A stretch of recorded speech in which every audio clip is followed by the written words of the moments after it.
Don't you ever leave me again, Ethan. I'll never let go, Sophie. You and our children, you are my life. Before we begin the story, let us know where you're watching from by leaving a comment below. If you enjoy this video, don't forget to like and subscribe. Have a wonderful day.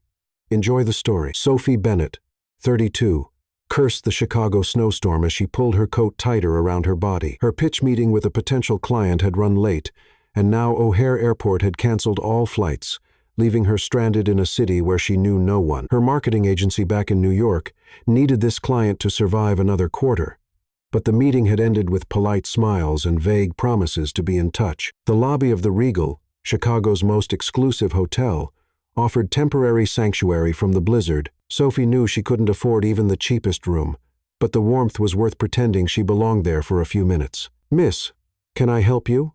asked the concierge, his eyes taking in her expensive but well-worn coat. A relic from better financial days, just waiting for the storm to ease before finding more affordable accommodation, she admitted, dignity intact despite the embarrassment burning her cheeks. "I'm afraid all hotels within 20 miles are booked due to the convention and storm," he replied with practiced sympathy. A deep voice behind her sent unexpected heat down her spine. "Give her the penthouse suite, adjoining mine." Sophie turned to face the owner of that voice and felt time slow around her. The man stood tall and confident, in a perfectly tailored charcoal suit that emphasized broad shoulders and a lean physique. His hazel eyes held hers with unexpected intensity beneath dark brows. She recognized him instantly from magazine covers and business profiles. Ethan Carter, 38, tech billionaire and founder of Starlight Technologies. "I don't need charity, Mr. Carter," Sophie said, lifting her chin. His lips curved into a smile that transformed his serious face into something dangerously appealing. "It's not charity. I've been looking for a distraction from a tedious evening of business calls. You look like far better company." Something about his direct gaze made Sophie feel both seen and desired in a way she hadn't experienced in years. Against her better judgment, she found herself following him to the private elevator. "You know my name, but I don't know yours," he said as the elevator ascended. "Sophie Bennett. I own Crystal Edge Marketing in New York." His eyebrows rose slightly. "The agency that pitched to my acquisition, Bright Horizon Tech, this afternoon?" Sophie's heart sank. Of course, his company owned the business she'd failed to impress today. "Small world," she managed. "Interesting coincidence," he corrected, his eyes never leaving her face. The penthouse suite was larger than her entire apartment. Floor-to-ceiling windows displayed the blizzard transforming Chicago into a snow globe. City lights glimmering through the white. "Would you like a drink?" Ethan asked, loosening his tie in a gesture that drew her attention to the strong column of his neck. Over expensive whiskey, they talked not about business or her failed pitch, but about art, travel, and childhood dreams. Sophie found herself laughing genuinely for the first time in months, as financial worries temporarily receded. When Ethan spoke about growing up as the son of immigrants who pushed him relentlessly toward success, she glimpsed vulnerability beneath his powerful exterior. "My mother raised me to believe I could own the world," Sophie confided when he asked about her background. She never mentioned how expensive the world would be to maintain. His laugh was rich and warm. "Is that why you started your own agency instead of working for someone else?" "Freedom has always been non-negotiable for me," she admitted. "Even when it comes with sleepless nights and an emptying bank account." Something shifted in his expression then, interest deepening into something more calculating. "How empty is that bank account exactly?" The question should have offended her, but the genuine curiosity in his eyes made her answer honestly. 3 months from bankruptcy, maybe less. The innovation is there, but capital isn't." He nodded slowly, then surprised her by changing the subject. They talked late into the night, the space between them on the couch gradually diminishing until her knee occasionally brushed his thigh, sending inexplicable shivers through her body. Around midnight, she reluctantly stood to retire to her adjoining suite. At her door, Ethan leaned against the frame, studying her face with an intensity that made her pulse quicken. "Have breakfast with me tomorrow," he said. It wasn't quite a question. "I should try to get back to New York." But even as she protested, Sophie knew she would say yes. "The storm won't clear until afternoon. 9 o'clock. In my suite." His fingers brushed hers as he handed her the key card, the brief contact burning like a brand against her skin. Sophie slept restlessly, dreams filled with hazel eyes and possibilities she couldn't afford to consider. At precisely 9 the next morning, She knocked on the connecting door. Ethan opened it immediately, dressed casually in a black sweater that clung to his muscular frame. The intimate setting of a breakfast table for two by the windows made this feel dangerously like more than a business meeting. After they'd eaten, Ethan fixed those penetrating eyes on her again. "I have a proposition for you, Sophie, regarding something much more personal." He paused, seeming to choose his words carefully. "I need an heir." Sophie nearly choked on her coffee. "Excuse me?" "I have a hereditary heart condition. Nothing immediately life-threatening, but it complicates my future. I've built an empire with no one to leave it to, and traditional family relationships have proven challenging with my lifestyle. And this concerns me. How exactly?" Sophie asked, pulse racing with confusion and something else she refused to name. Ethan leaned forward, his gaze never wavering. "Give me a baby, and I'll save your business." The world seemed to tilt beneath her. "That's insane. Is it?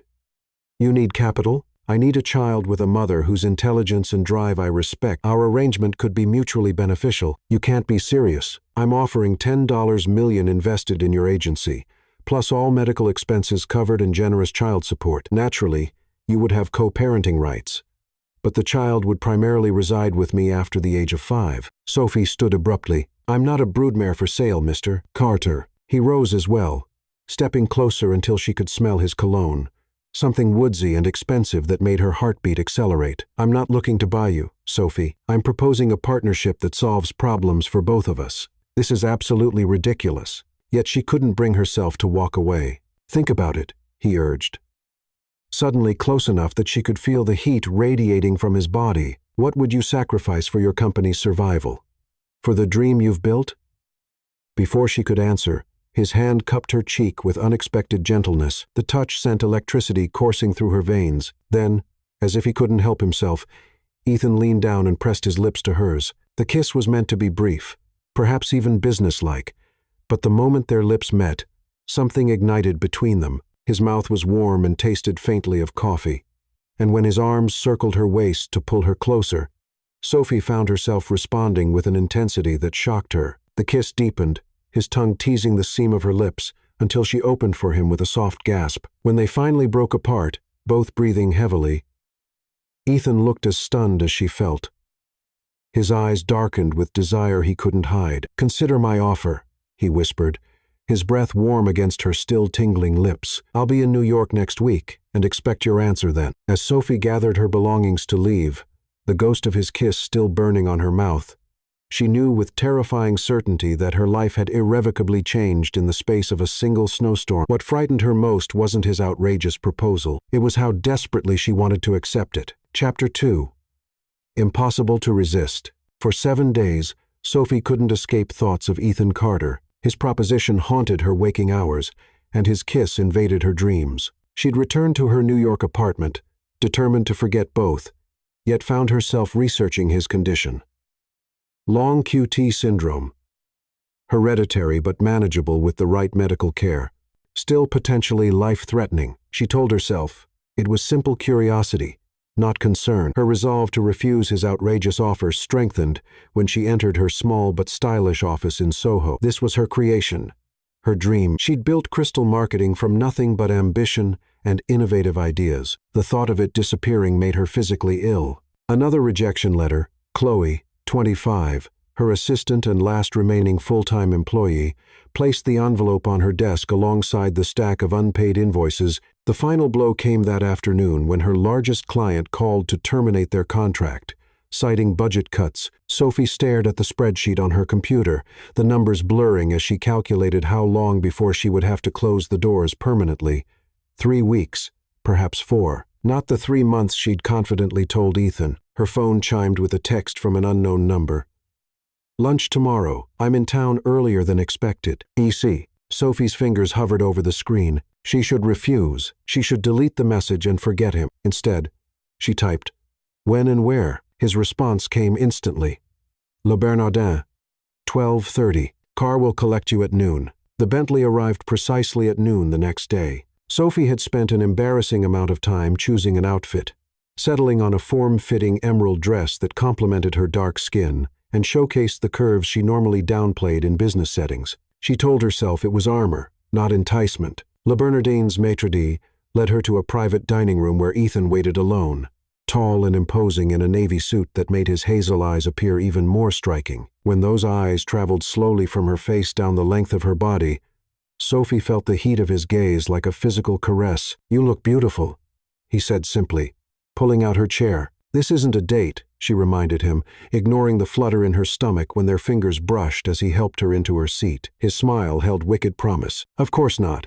Just a business discussion." Yet the meal felt remarkably like a date. Ethan ordered for them both, normally something Sophie would resent, but he'd somehow selected exactly what she would have chosen herself. The conversation flowed effortlessly, touching on art, philosophy, and current events. Not once did he mention his proposition, though it hung between them like an invisible thread connecting their every interaction. Only after dessert did Ethan lean forward, his expression turning serious. "Have you considered my offer?" Sophie took a sip of wine to steady herself. "It's completely inappropriate, yet you're here," he noted, his voice low and intimate, in a way that made her skin tingle. To refuse in person, Ethan's eyes narrowed slightly. "How close is your agency to failing, Sophie?" The truth this time. The question stung with its accuracy. 4 weeks, maybe less, since I lost Anderson Media yesterday." He nodded, unsurprised. "I made some inquiries. Your work is exceptional but undercapitalized, a common death knell for creative agencies. You checked up on me." She should be outraged.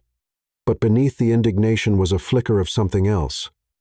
The realization that he'd taken enough interest to investigate thoroughly. "I research all my potential partnerships." His choice of the last word carried implications that heated her blood. "Shall we discuss this somewhere more private?"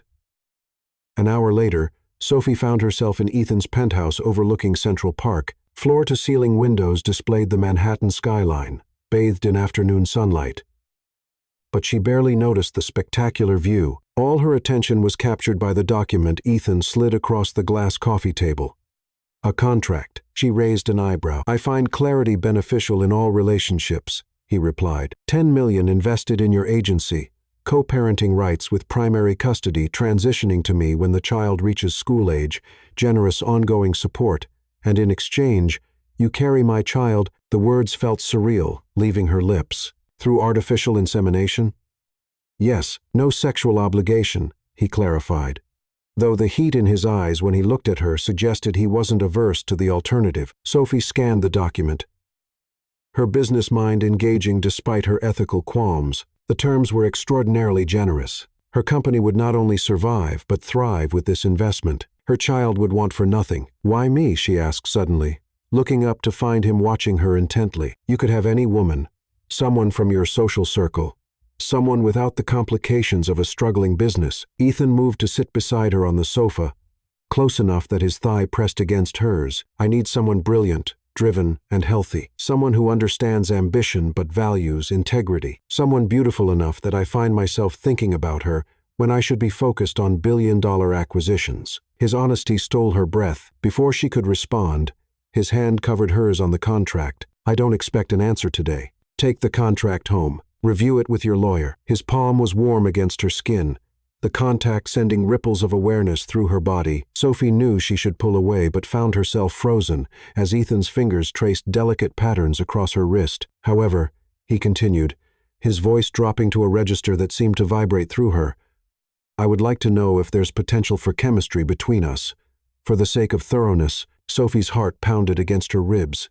"I thought artificial insemination made that irrelevant. Perhaps we could explore alternatives." His eyes dropped to her lips. She should stand up. She should leave with the contract and her dignity intact. Instead, Sophie heard herself ask, "How would you determine compatibility?" Ethan's smile was slow and dangerous before he leaned in, his breath warm against her ear. "I'd start here," he whispered, pressing his lips to the sensitive spot just below her earlobe. The gentle contact sent shockwaves racing along her nerve endings. Then perhaps here, his mouth traveled down the column of her throat, each kiss melting her resistance further. When his lips finally found hers, Sophie was already trembling. Unlike their first kiss, this one began gently, an exploration rather than an explosion. His hands cradled her face with surprising tenderness, thumbs stroking her cheekbones as his mouth moved over hers with delicious precision. Sophie's hands found their way to his chest, intending to push him away but instead clutching the expensive fabric of his suit as the kiss deepened. When his tongue swept into her mouth, She couldn't contain a soft moan that seemed to inflame him. Ethan's arms encircled her waist, pulling her closer until she was practically in his lap, the contract forgotten on the floor. His kisses became more demanding, one hand tangling in her hair, while the other slid down to the small of her back, pressing her against him. Sophie felt herself responding with an intensity that shocked her, her body arching into his touch, as if they'd been lovers for years instead of adversaries for days. When Ethan's lips traveled down her neck again, finding the sensitive hollow of her throat, Sophie finally summoned the willpower to pull back.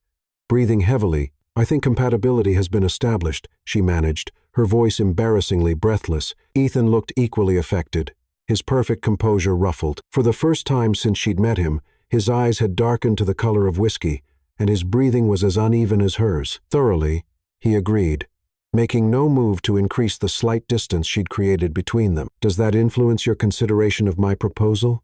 The sheer heat of his body called to her like a siren song, but Sophie forced herself to stand on unsteady legs. She retrieved the contract from the floor, using the moment to compose herself. "I'll let you know my decision next week," she said, smoothing her dress with hands that still trembled from his touch. "After my lawyer reviews the terms." Ethan stood as well, adjusting his tie in a gesture that shouldn't have been so devastatingly attractive. "I'll wait for your call." He walked her to the door, maintaining a careful distance now, as if he didn't trust himself to touch her again. At the threshold, he surprised her by lifting her hand and pressing a kiss to her palm, an oddly intimate gesture that felt more revealing than their passionate embrace. "Consider carefully, Sophie," he murmured against her skin, his eyes holding hers with naked intensity. "Some opportunities come only once in a lifetime." As the elevator descended to the lobby, Sophie pressed her palm to her chest, her skin still burning where his lips had been. The contract in her purse felt heavier than its physical weight, laden with implications and possibilities that terrified and thrilled her equally. She had decisions to make about her business, her body, and the impossible to ignore electricity.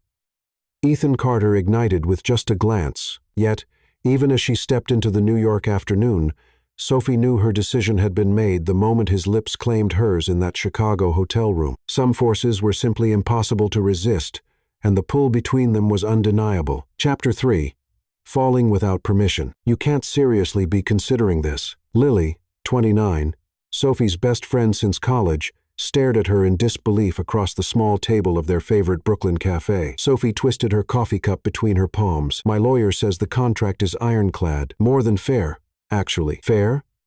"Sophie, he's asking you to have his baby. This isn't a business merger." But wasn't it exactly that? A merging of assets, her womb for his wealth.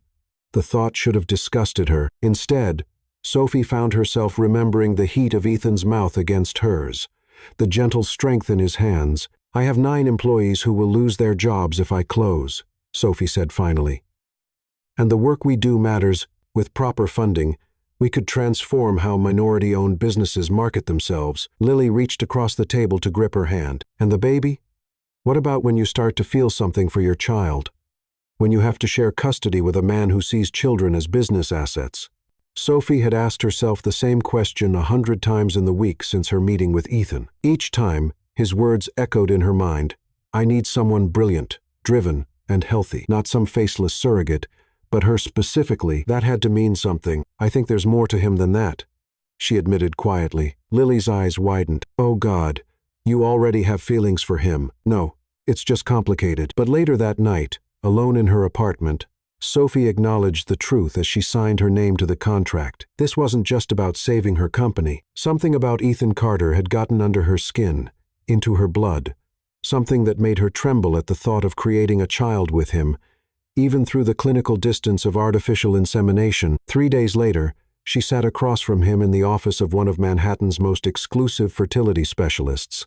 Listening to the doctor explain the procedure and timeline, Ethan had insisted on the best medical care money could buy, regardless of the method they chose. "We'll need to run some tests before proceeding," the doctor explained. "Genetic compatibility, fertility assessments, standard procedure." Ethan nodded, his expression betraying nothing, though Sophie noticed his fingers tapping rhythmically against his thigh, a rare sign of tension from the normally composed billionaire. When the doctor left them alone to prepare for initial blood work, silence descended. Sophie stared at the glossy pamphlets in her lap, rather than meeting Ethan's intense gaze. "Are you having second thoughts?" he asked finally. "No," she answered truthfully, "but it's becoming real." Ethan leaned forward, his elbows on his knees. "I've reserved my home in the Hamptons this weekend. Before we proceed with medical interventions, I thought perhaps we should spend some time together, get to know each other beyond contracts and medical procedures." "A weekend?" Sophie raised an eyebrow. "That seems unnecessarily domestic for a business arrangement." His lips curved in that dangerous half-smile that made her pulse jump. "We're creating a child together, Sophie. Some degree of familiarity seems appropriate." The word familiarity carried implications that heated her blood. "Just conversation," he clarified, though something in his eyes suggested he wouldn't be opposed to more. "We should at least know each other's favorite books before becoming parents together, don't you think?" Against her better judgment, Sophie found herself agreeing. The Hamptons estate surprised her. She'd expected ostentatious wealth, and certainly the property's oceanfront location and sprawling grounds spoke of millions, but the house itself was unexpectedly intimate, with warm woods and comfortable furnishings that invited relaxation. "Not what you expected?" Ethan asked, noticing her expression as he showed her to a guest suite larger than her entire apartment. "I thought billionaires preferred cold minimalist showplaces," she admitted. His laugh was warm and genuine. "I spend enough time in sterile corporate environments. My homes are for living." That evening, they dined on the terrace overlooking the Atlantic, the air carrying just enough chill to justify the outdoor fireplace that cast golden light across their faces. Ethan had cooked himself. Another surprise that humanized the titan of industry she thought she knew. "My mother insisted all her children learn to cook," he explained. Refilling her wine glass, she said, "No woman would tolerate a useless husband." "And did you have many serious relationships?" Sophie asked, surprising herself with the personal question. Something flickered in his eyes, an old pain quickly masked. "One engagement years ago. She found my work schedule incompatible with her social aspirations." The vulnerability in his admission touched something in Sophie. "My last serious boyfriend couldn't handle that I prioritized my business over planning our future together." "Their loss," Ethan said softly, his eyes reflecting the firelight. "Some people fear ambition in those they love." The phrase hung between them, neither acknowledging how far it strayed from their contractual arrangement. Later, they moved to the living room where a fire crackled in the hearth. Ethan poured them each a glass of cognac, the expensive liquor warming Sophie from the inside as they claimed opposite ends of the plush sofa. "Favorite book?" he asked, echoing his earlier comment. Their eyes were watching God. She answered without hesitation. "Yours? 100 Years of Solitude." His smile held a hint of melancholy. "My father read it to me in Spanish when I was too young to truly understand it." "You're close to your family?" Sophie curled her legs beneath her, cradling her snifter between her palms. "My parents died 10 years ago. Car accident." His voice remained even, but his eyes darkened with remembered grief. "My sister lives in Madrid with her husband. We speak weekly but see each other rarely." "I'm sorry about your parents," Sophie said softly. "My father left when I was 3. It's always been just my mother and me, and she raised a remarkable woman." The simple compliment, delivered without flattery, warmed her more than the cognac. As the night deepened, they moved from books to childhood memories, from professional challenges to personal philosophies. Sophie found herself laughing at Ethan's surprisingly self-deprecating stories of his early business failures and sharing confidences she rarely revealed to anyone. She hadn't realized how they'd gravitated closer until she felt the heat of his thigh against hers. When had the space between them disappeared? The cognac was long finished, the fire burning low, yet neither seemed inclined to end the evening. "Why did you really bring me here?" she asked finally. Her voice hushed in the intimate space between them. Ethan's hand found hers on the sofa cushion, his thumb tracing circles on her palm. "I told myself it was practical. Parents should know each other." He paused, his eyes holding hers with unexpected vulnerability. "But the truth is, I haven't stopped thinking about kissing you since that day in my apartment." Sophie's breath caught. She should remind him of their agreement. "Clinical. Professional. Artificial insemination." Instead, she heard herself whisper, "I haven't stopped thinking about it either." The confession hung in the air for one heartbeat, 2, before Ethan closed the remaining distance between them. This kiss was different from their previous encounters. Neither the surprised passion of their first meeting, nor the exploratory heat of his penthouse. This was slower, deeper, a savoring rather than a claiming. His hands cradled her face with exquisite gentleness as his mouth moved over hers, coaxing rather than demanding a response. She was already eager to give. Sophie's fingers tangled in his hair, drawing him closer as the kiss deepened, his tongue sliding against hers in a rhythm that sent heat pooling low in her abdomen. When he finally pulled back, they were both breathing heavily. Ethan rested his forehead against hers, eyes closed as if gathering control. "We should stop," he murmured, though his hands still framed her face. "The contract specifies." "Forget the contract," Sophie interrupted. Surprising herself with her boldness, she drew back just enough to meet his gaze. "Do you want me, Ethan? Not just as the mother of your child, but as a woman." The naked hunger that flashed across his face was answer enough, but his words, spoken in a voice rough with desire, sent shivers down her spine. "From the moment I saw you in that hotel lobby, I've wanted you in ways that have nothing to do with contracts or heirs." Sophie stood slowly, her heart pounding against her ribs. She extended her hand to him, a silent invitation. Ethan looked at her outstretched fingers for a long moment, then back to her face. "Are you certain? This changes things between us." "Everything changed the moment you kissed me in Chicago," she admitted. "I'm tired of pretending otherwise." His larger hand engulfed hers as he rose, drawing her against him. This time, when his lips found hers, there was no restraint, no hesitation, only hunger too long denied. His arms wrapped around her, lifting her easily as her legs encircled his waist. Without breaking the kiss, he carried her from the living room toward the master suite at the end of the hall. In his bedroom, illuminated only by moonlight streaming through panoramic windows, Ethan laid her gently on his bed. He stood looking down at her, his expression a mixture of desire and something deeper, more tender. "We're supposed to create a child through medical science," he said softly, his fingers working the buttons of his shirt. "Cold, clinical, efficient." Sophie rose to her knees on the bed, reaching for him. "I think we can manage the creation part ourselves," she whispered, replacing his fingers with her own as she continued unbuttoning his shirt.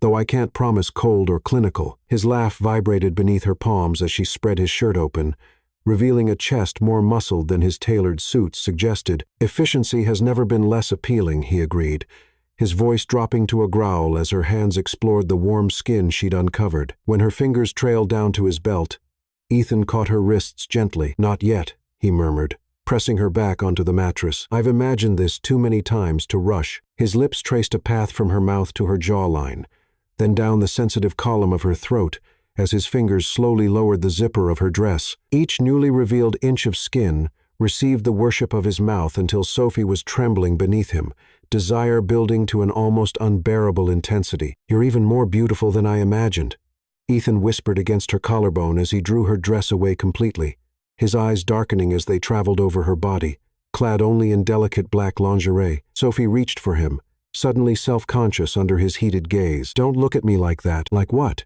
His hand traced the curve of her waist with reverent fingers. "Like I'm some priceless artwork you've acquired." She meant it to sound teasing, but vulnerability crept into her voice. Ethan's expression softened as he lowered himself beside her, gathering her close. "Not acquired," he corrected, pressing a kiss to her forehead with unexpected tenderness. "Discovered, like finding a star you never knew existed but suddenly can't imagine the sky without." The poetry of his words stole her breath. This man, who negotiated billion-dollar deals and proposed parenthood like a business merger, now looked at her with such naked emotion that it frightened her more than his wealth or power ever could. "This is supposed to be physical," she whispered, even as her heart raced with something far more dangerous than mere desire. "Just compatibility testing." His smile held sadness and understanding as his thumb traced the curve of her lower lip. "I think we both know it's already more than that, Sophie." Before she could process the implications of his words, his mouth claimed hers again, and thought became impossible. Their bodies came together with an intensity that transcended their short acquaintance, as if they'd known each other across lifetimes rather than weeks. Later, as they lay tangled in sheets damp with exertion, Sophie's head pillowed on Ethan's chest while his fingers traced patterns on her bare shoulder. Neither spoke of contracts or clinics. The medical appointment scheduled for Monday seemed absurd now, after they'd spent hours learning each other's bodies with an intimacy no clinical procedure could match. As sleep claimed her, Sophie felt Ethan press a tender kiss to her temple, his arms tightening around her possessively, as if afraid she might vanish with the dawn. On the edge of consciousness, she caught his whispered confession, words not meant for her waking ears, perhaps not meant to be heard at all. I'm falling in love with you, Sophie Bennett. And that was never part of the contract. In the darkness, her heart swelled, then constricted with equal parts exhilaration and terror, because despite all her carefully constructed defenses, despite her vows to keep this arrangement professional, she was falling too without permission, without plan, without protection against the heartbreak that would surely follow when business and pleasure inevitably collided. Chapter 4.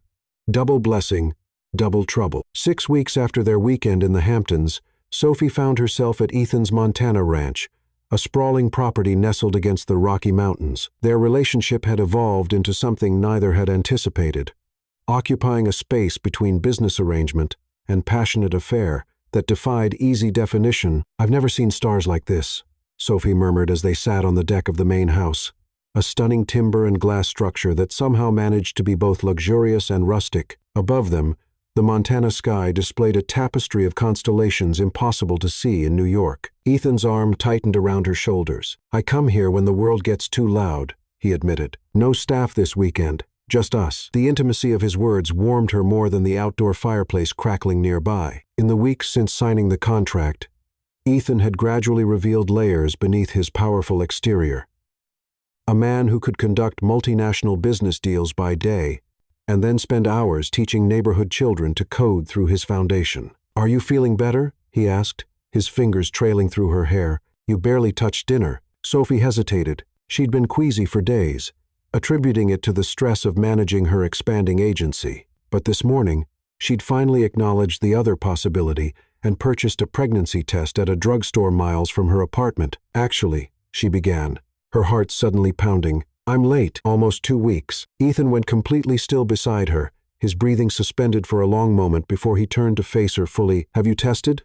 She shook her head. "I brought one with me. I wanted us to be together when I found out." Without a word, he took her hand and led her back into the house. In the luxurious master bathroom, he waited outside while Sophie took the test with trembling hands. The 3 minutes of waiting were the longest of her life. When she emerged, Ethan was leaning against the opposite wall, his expression carefully controlled but unable to hide the hope in his eyes. "It's positive," she whispered. For a heartbeat, he didn't move. Then Ethan crossed the space between them in 2 long strides, lifting her off her feet in an embrace that stole her breath. When he set her down, his eyes shone with unexpected moisture. "A baby," he murmured, one hand moving to rest reverently against her still flat stomach. Sophie covered his hand with hers. "Our baby." His kiss was gentle yet possessive, filled with a tenderness that made her heart ache. "We'll need to confirm with the doctor," he said against her lips. "I'll arrange an appointment in New York next week." She nodded, suddenly overwhelmed. This had been the plan all along. A child in exchange for saving her business. So why did it feel so different now? Why did Ethan's joy seem more about her than about securing his legacy? "Are you happy?" he asked, studying her face. "Yes," she answered truthfully, "just processing." That night, Ethan made love to her with exquisite gentleness, his hands worshiping her body, as if she'd become something sacred. As they lay afterward in the darkness, his arms wrapped protectively around her, Sophie felt herself crossing a line she'd sworn not to cross, falling in love with the father of her child. The following week, they sat together in the office of New York's most exclusive obstetrician. Waiting for the first ultrasound, Ethan held her hand, his thumb tracing soothing circles across her knuckles. "This is cold," the technician warned as she applied gel to Sophie's abdomen. The screen flickered to life with shadowy images. The technician moved the wand, squinting at the monitor. "Is something wrong?" Ethan asked immediately, his grip tightening on Sophie's hand. The technician smiled. "Not at all. Just confirming what I'm seeing." She adjusted the wand again. "There." She pointed to the screen. And there, Sophie stared at the 2 distinct shapes. Congratulations," the technician said. "You're having twins." The world seemed to tilt beneath Sophie. Twins, 2 babies instead of 1. Twice the responsibility, twice the attachment, twice everything they'd planned. She turned to look at Ethan, expecting to see calculation in his eyes, the businessman assessing this unexpected development. Instead, she found pure, unfiltered joy, his face transformed with a smile so radiant it made her chest ache. "Twins," he whispered, bringing her hand to his lips. "Sophie, we're having twins." The technician printed photos for them and discreetly left the room, giving them a moment alone. "This changes things," Sophie said. still trying to process the news. The contract specified one child. Ethan's expression shifted to one of disbelief. You can't possibly think I see this as a contractual issue, do you? 2 heirs instead of 1, that's twice the return on investment. The moment the words left her mouth, Sophie regretted them. Pain flashed across Ethan's face before he schooled his features. Is that how you think I see our children? As investments? I don't know what to think anymore, she admitted. This was supposed to be a simple arrangement. Simple. He shook his head, the muscle in his jaw tightening. There's been nothing simple about this from the moment I met you, Sophie. Before she could respond, he knelt beside the examination table, taking both her hands in his. Listen to me. I don't care if it's 1 baby or 2 or a dozen. They're ours. Something we created together. Can't you see what that means to me? The vulnerability in his eyes undid her. I'm scared, she whispered. This is all happening so fast. His expression softened. I know, but you're not alone in this. I promise you that. He hesitated, then added quietly, not just because of our agreement. The unspoken emotion behind his words hung between them like a tangible thing, neither ready to name it, both feeling its weight. Let's go home, Ethan said finally, helping her up. We have a lot to talk about. Home turned out to be his Manhattan penthouse, where he insisted she stay while they dealt with the early stages of her pregnancy. The physician had mentioned increased risks with twins, particularly regarding morning sickness and fatigue. That evening, as they sat on his terrace overlooking the glittering city, Ethan surprised her by pulling out a small jewelry box. This isn't what you think, he said, seeing her expression. Not yet. Anyway, he opened the box to reveal a delicate platinum bracelet with 2 tiny sapphire charms, 1 for each baby. I had it made this afternoon. Sophie touched the bracelet with trembling fingers. The gift was thoughtful, personal. Nothing like the ostentatious displays of wealth she might have expected from a billionaire. It spoke of consideration rather than possession. It's beautiful, she whispered as he fastened it around her wrist. I called my doctor today, Ethan said suddenly. I'm starting a new treatment regimen for my condition. More aggressive management. Sophie looked up, surprised. Why now? His eyes met hers, naked emotion shining through. Because I have more reason than ever to be here for as long as possible. He reached out to cup her cheek, his thumb stroking her skin with a tenderness that made her throat tighten. I never expected twins, he admitted. But I never expected you either, Sophie. You've changed everything. How?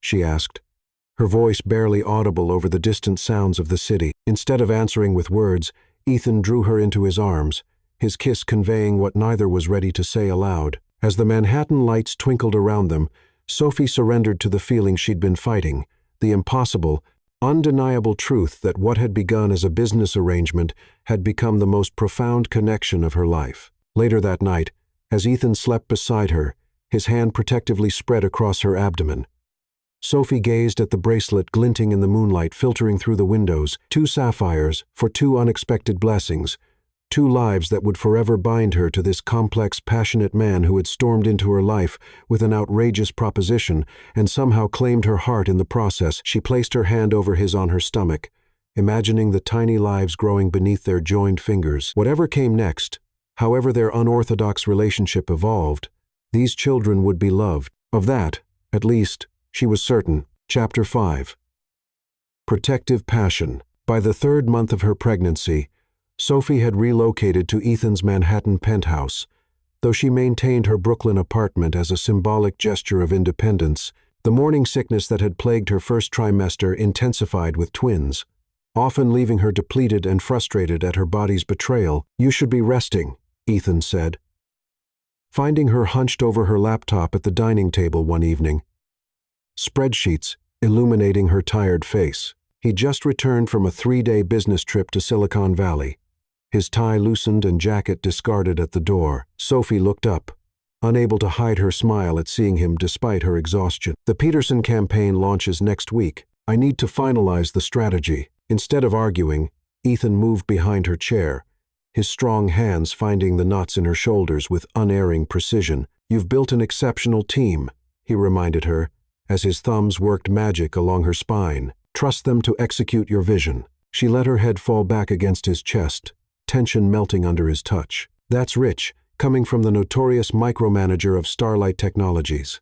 His low chuckle vibrated against her. Do as I say, not as I do. When his hands moved from her shoulders to gently massage her temples, Sophie nearly moaned with relief. These small acts of care, so at odds with the ruthless business titan portrayed in the media, had become commonplace in their evolving relationship. "I missed you," she admitted softly, the words slipping out before she could censor them. Ethan's hands stilled for a heartbeat before he bent to press a kiss to the top of her head. "I missed you too, both of you," he corrected, one hand moving to rest gently on her stomach, where the smallest bump was beginning to show. "All three of us," she reminded him with a smile. His expression softened into that look of wonder that appeared whenever they discussed the twins. "All three of you," he agreed, coming around to kneel before her chair. "How are my children today?"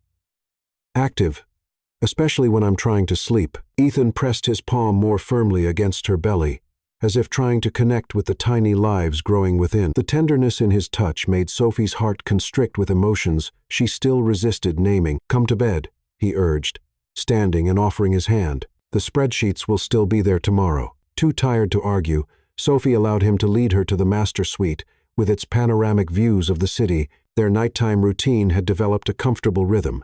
Ethan drawing her a bath infused with the lavender oil that helped with her nausea, then joining her in the massive soaking tub where his hands would wander with reverent appreciation over her changing body.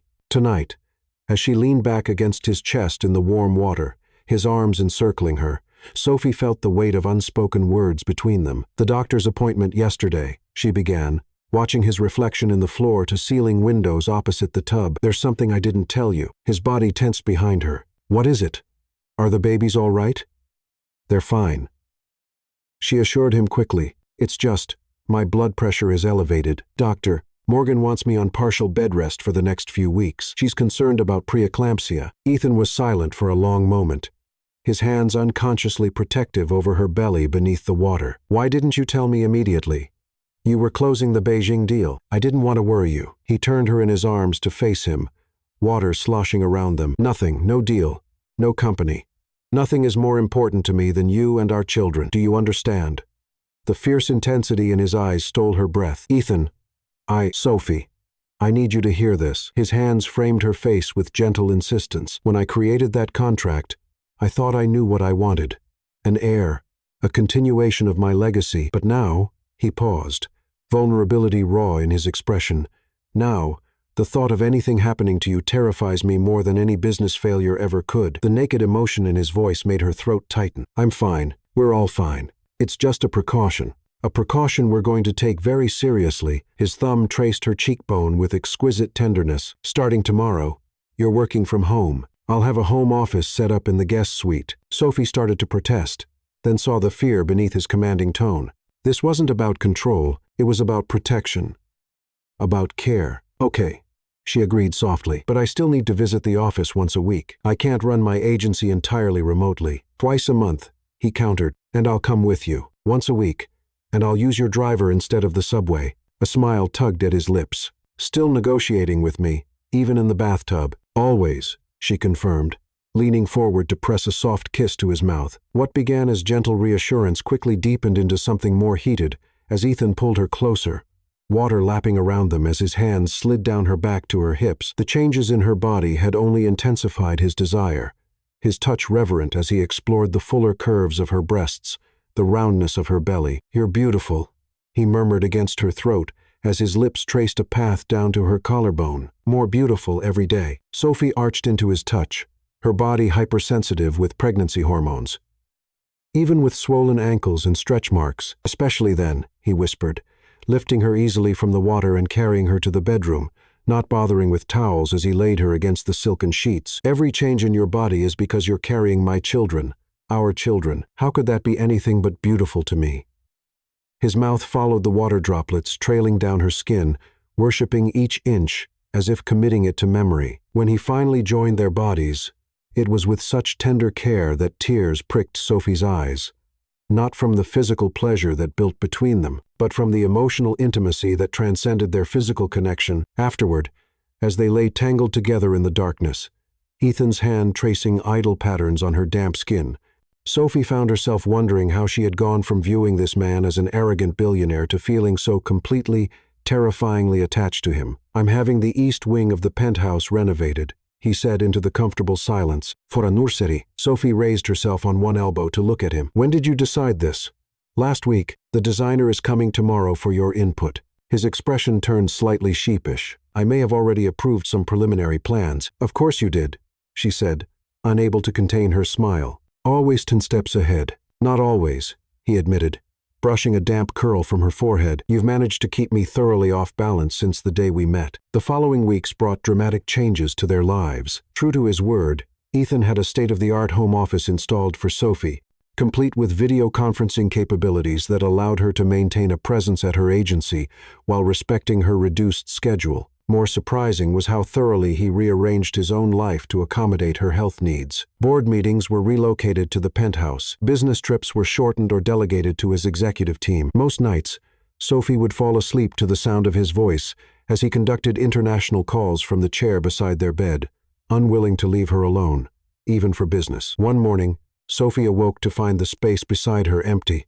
unusual, as Ethan typically ensured she never woke alone. Following the scent of coffee decaf, to her ongoing dismay, she padded through the penthouse to find him in what had been a seldom-used sitting room, now transformed with scaffolding and paint samples. Ethan stood in the center of the chaos, barefoot in sleep pants and a t-shirt, deep in conversation with a woman Sophie recognized as Clara Patel, 45, one of the country's most sought-after interior designers. No, the cribs need more space between them, he was saying, gesturing to the blueprints spread across a makeshift table, and the monitoring system should be integrated with both our phones plus the night nurse's station. Morning, Sophie said, amused by his intensity over nursery designs. Ethan turned immediately, crossing to her with a smile that still made her heart skip. You should be resting, he chided gently. But the kiss he pressed to her lips held no real reproach. The smell of coffee lured me out, she explained, nodding hello to the designer. What are you doing? Finalizing the nursery plans. He led her to the blueprints, one arm wrapped protectively around her waist. I wanted to surprise you, but since you're here, what do you think? The designs were breathtaking, a celestial theme with constellations painted on midnight blue ceilings, walls that transitioned from deep space to dawn, custom furniture crafted from sustainable materials. But what caught Sophie's attention was the small door connecting to the master suite. You moved the nursery closer to our bedroom, she noted, something warm unfurling in her chest at the change from the original East Wing location. I want them near us, Ethan said simply, at least for the first year. Our bedroom. Us. The casual intimacy of his words reflected how thoroughly their lives had intertwined, far beyond the clinical arrangement outlined in that long-forgotten contract. Later that afternoon, as Sophie worked from the chaise lounge Ethan had insisted on installing in her office for mandatory rest periods, she was interrupted by the arrival of a delivery crew bearing dozens of books. What's all this? She asked as Ethan directed the placement of new bookshelves in what would become the nursery's reading nook. Children's books, he explained, examining the spine of a colorful volume, every title my researchers identified as developmentally significant, plus the classics from multiple cultures. I want our children surrounded by stories from birth. Sophie picked up a book of African folktales identical to one her mother had read to her as a child. How did you know about this one? Ethan looked suddenly self-conscious, an expression so rare it caught her attention immediately. I may have had lunch with your mother last week. You what? Sophie stared at him in shock. She told her mother about the pregnancy, of course, but not the full circumstances of her arrangement with Ethan. She was hesitant at first, he admitted, concerned about her daughter carrying a billionaire's children without the protection of marriage. But we found common ground in wanting what's best for you and the babies. And what exactly is that, according to the two of you? Sophie asked, torn between amusement and irritation at this alliance formed without her knowledge. Ethan approached slowly, his expression serious as he took her hands in his. Your happiness, your health, your continued independence. He paused, then added softly, and perhaps, eventually, your heart. The simple honesty of his words stole her breath. Ethan, I'm not proposing. Sophie, not yet. His thumbs traced soothing circles on her wrists. I know you're not ready for that, but I want you to know that this, what we're creating together, it's not just about the children for me anymore. It hasn't been for a long time. Sophie felt tears threatening, cursing the pregnancy hormones that had left her emotional defenses in shambles. What happened to our nice, clean, contractual arrangement? She asked, trying for lightness despite the weight of the moment. His smile was tender as he brushed a tear from her cheek. It got wonderfully, hopelessly complicated the moment you kissed me back in that Chicago hotel room. That night, Lying in bed with Ethan's arms around her and his hand protectively splayed across her growing belly, Sophie felt one of the twins kick against his palm, the look of wonder that transformed his face,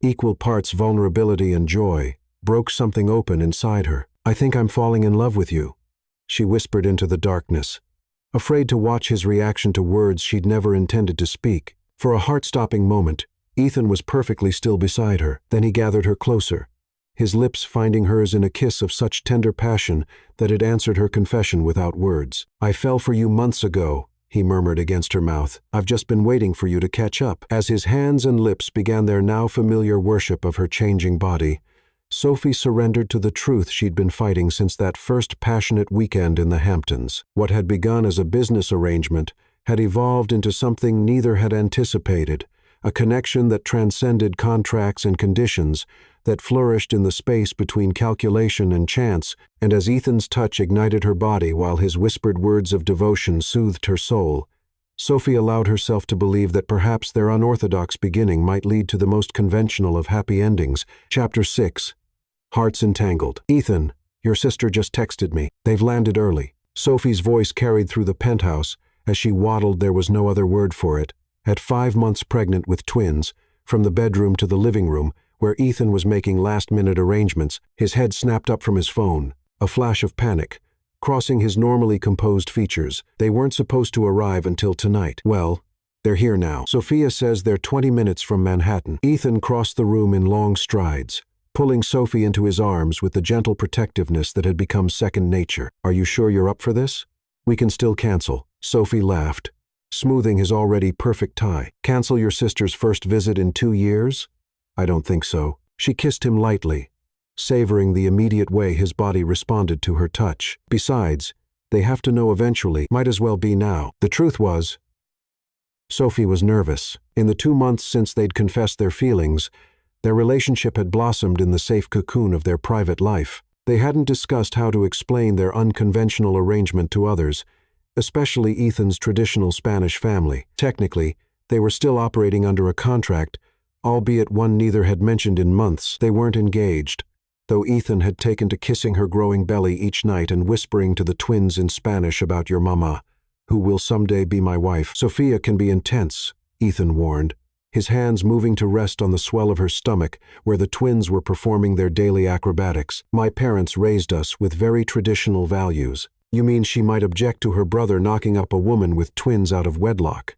Sophie teased, then sobered at his expression. "Ethan, I'm kidding.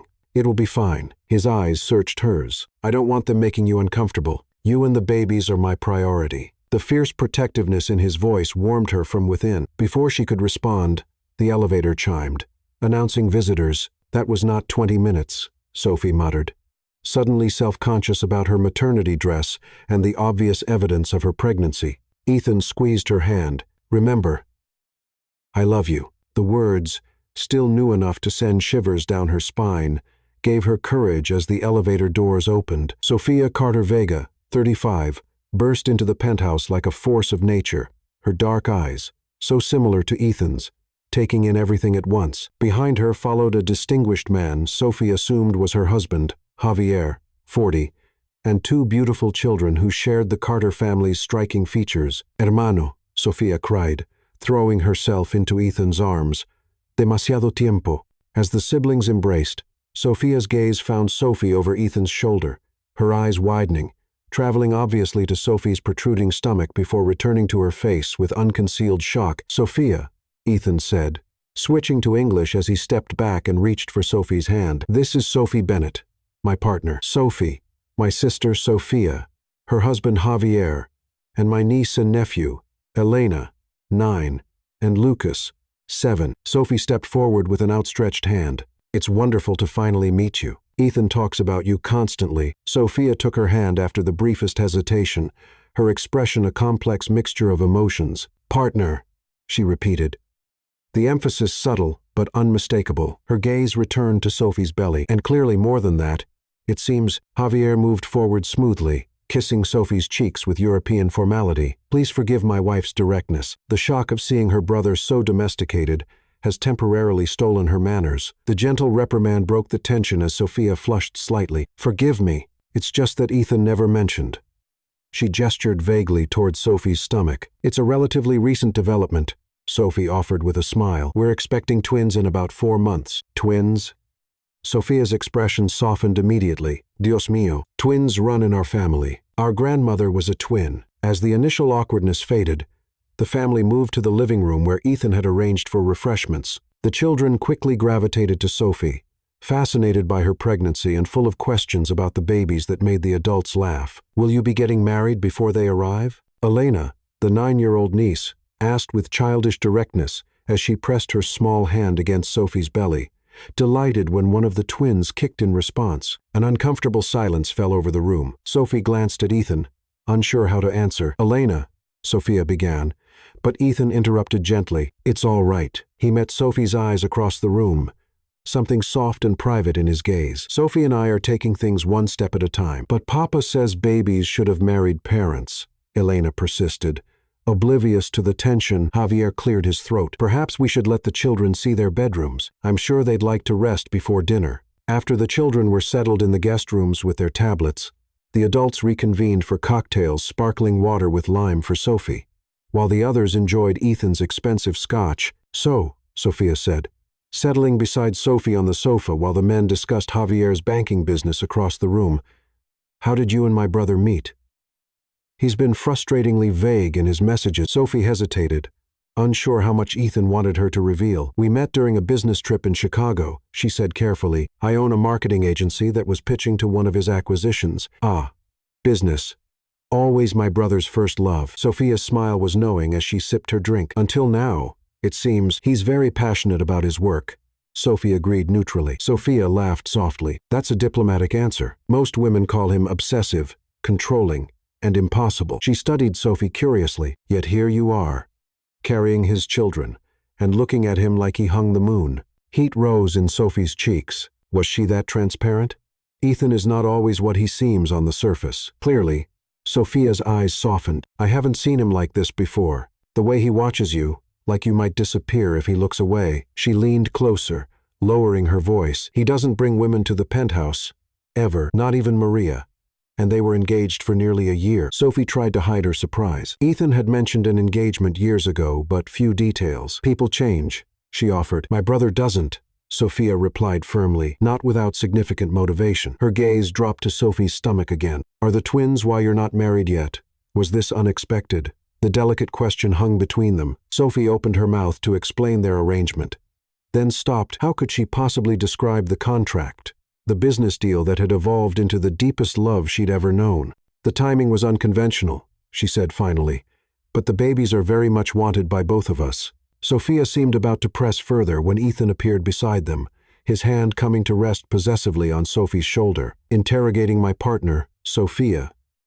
His tone was light, but Sophie sensed the protectiveness beneath. Just getting acquainted with the woman who's apparently tamed you, Sophia replied with a smile that didn't quite reach her eyes. Though I'm still waiting to see an engagement ring. Mama would be scandalized. Ethan's jaw tightened almost imperceptibly. I don't recall you and Javier being traditional in your timeline either. Sophia flushed, and Javier laughed from across the room. She has you there, mi amor. Elena was already on the way when you finally agreed to marry me. The tension eased as they moved to the dining room for dinner, though Sophie noticed Sophia watching them throughout the meal, particularly the unconscious ways Ethan attended to her.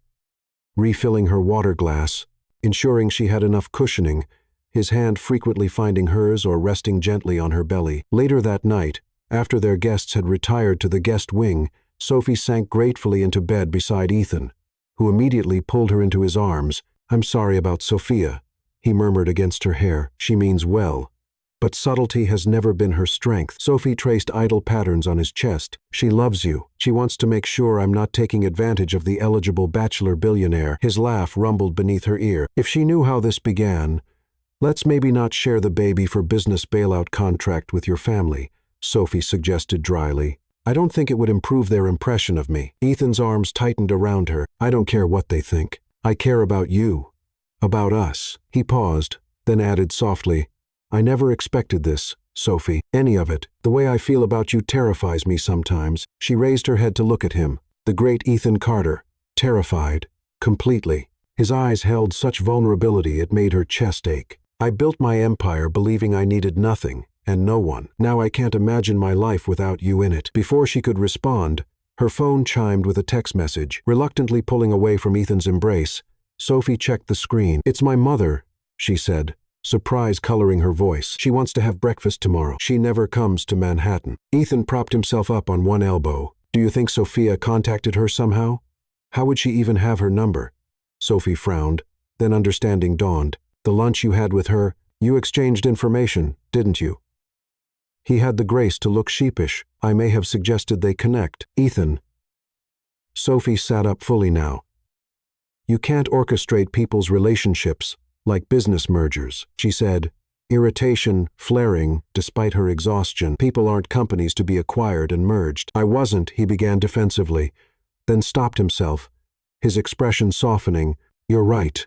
I overstepped." He took her hand, his thumb tracing gentle circles on her wrist. "It's just that I've lived so long without family, without connections that matter. Now that I have you, these babies, this chance at something real, I want to build bridges, create connections that will last beyond me." The vulnerability beneath his words, the orphan boy still seeking family bonds, melted her irritation instantly. She knew how deeply Ethan felt the absence of his parents, how fiercely he treasured the few family connections that remained. "Fine," she relented. "But no more arranging my social calendar without consulting me first." His smile was both grateful and mischievous as he pulled her back into his arms. "Does that include the baby moon I've planned for next month? A private island off St. Lucia, just before the doctor restricts your travel? Ethan Carter?" But her protest lacked conviction as his lips found the sensitive spot beneath her ear. "Consider it a business trip," he murmured against her skin. "Very important business indeed." Further complaints died on her lips as his mouth claimed hers, the passion between them flaring hot and immediate despite her advancing pregnancy. His hands worshipped her changing body with reverent appreciation that still amazed her. How this powerful man could make her feel so beautiful, so desired, even as her body transformed to accommodate their children. Morning brought another family complication as Sophie met her mother at an upscale cafe near Central Park. Margaret Bennett, 60, had the same striking features as her daughter, though her close-cropped silver hair and designer glasses gave her a distinguished academic air, fitting her position as a university department chair. "I see the pregnancy is progressing well," Margaret observed after kissing her daughter's cheek, her eyes sharp and assessed. "Twins. Quite the commitment for a relationship that began as a business transaction." Sophie nearly choked on her. "Water. He told you." "Ethan was surprisingly forthcoming during our lunch," Margaret replied, unruffled. "I appreciate honesty, even when the truth is unconventional." "Mom, it's not what it sounds like anymore. Things have changed between us." Margaret raised an elegant eyebrow. "Clearly, since you're living in his penthouse and carrying his children. The question is whether they've changed enough." "What does that mean?"